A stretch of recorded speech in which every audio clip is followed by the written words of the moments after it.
Right now, it is May 2009, and Harry Potter and the Half-Blood Prince, the 6th book in the Harry Potter series, is coming to theaters in less than 2 months.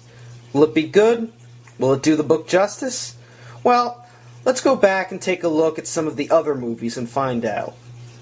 Now, the first movie was based on the first book, Harry Potter and the Sorcerer's Stone, released on November 14th, 2001. It stars Daniel Radcliffe as Harry, Rupert Grint as Ron, and Emma Watson as Hermione. It also featured some really famous actors like Richard Harris as Dumbledore, Alan Rickman as Snape, John Cleese as Nearly Headless Nick, Robbie Coltrane as Hagrid, and Warwick Davis as Flitwick. Yeah, the guy who played Leprechaun. So, now as for the movie itself, I saw it as part of a class trip back in the 4th grade. After my teacher read the story to my class, I just went crazy and decided to buy all the books before going on the trip. And I have to say, this movie was actually pretty good. The sets were nice, the music was awesome, the characters were perfectly cast, and overall, it was a pretty good movie. Of course, I do have a few nitpicks, but then again, all the Harry Potter films do, don't they?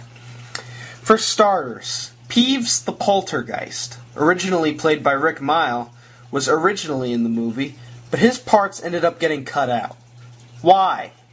Why would they cut the legendary Rick Mile out from a Harry Potter movie? Neil, are these lentils South African? Well... You bastard! You complete and utter bastard! Why didn't you just go out and become a policeman? Become a policeman! There's no difference, you know. Ow, ow, ow! There's no difference, you know. You think there is, but there isn't. I suppose you hate gay people too. Hippie. Maybe that's why. Also, there were quite a few things changed. In the books, it was always Neville getting in trouble, but here, usually, it would be Seamus Finnegan, always casting incorrect spells that blast him in the face, just like they did with Neville in the book.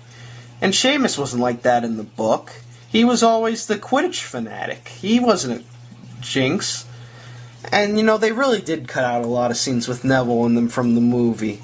And that's really absurd, because he's an important character to the series. His family were victims of the Death Eaters, and he helped Harry destroy the Horcruxes in the last book. If you haven't read the last book, I'm not going to give any spoilers, but let me just say he did help out. Chris Columbus directed this movie, and he actually did a pretty good job with it, and he did put a lot of effort into it. So, I give it 4 stars out of 5. Harry Potter and the Chamber of Secrets, the 2nd book, 2nd year. This movie came out a year and a day after the first one on November 15th, 2002. This is probably my favorite film in the series. Why? Because it follows the books more than any of the other movies did. It didn't leave any important parts out. There were a lot of funny moments. Dobby looked pretty cool. And I actually seem to like this much more than the first movie. Also, I also have to admit, when I heard Harry and Ron's voices and heard how freaking deep they were, I was shocked. How does your voice crack like an iceberg after just 1 year? I liked Kenneth Branagh as Lockhart, and Jason Isaacs as Lucius Malfoy just scared the crap out of me. I think it's also worth noting that this movie also introduces Ron's little sister, Ginny. She appeared in the first movie, but only for like 5 seconds. A lot of people say they don't like this movie because they think it's boring. But I like it because it always stays true to the story. And if you really are complaining that they left some bits out, then watch the deleted scenes. Because any parts that were cut out in the movie, you'll find there. You'll see Malfoy at a Nocturne Alley. You'll see Harry, Ron, and Hermione discussing the diary and whatnot. And overall, I love this movie. It's my favorite in the series. I give it 4.5 stars out of 5. But alas, Chris Columbus had to leave the director's chair to move on to other projects. So director Alfonso Cuarón, I can't pronounce his last name. Well, he stepped in to take his place for the 3rd movie, Harry Potter and the Prisoner of Azkaban. Now, believe it or not, a lot of people do like this movie. It is probably the most popular in the series because it's so dark.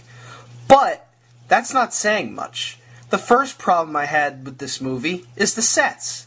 The Hogwarts grounds look completely different.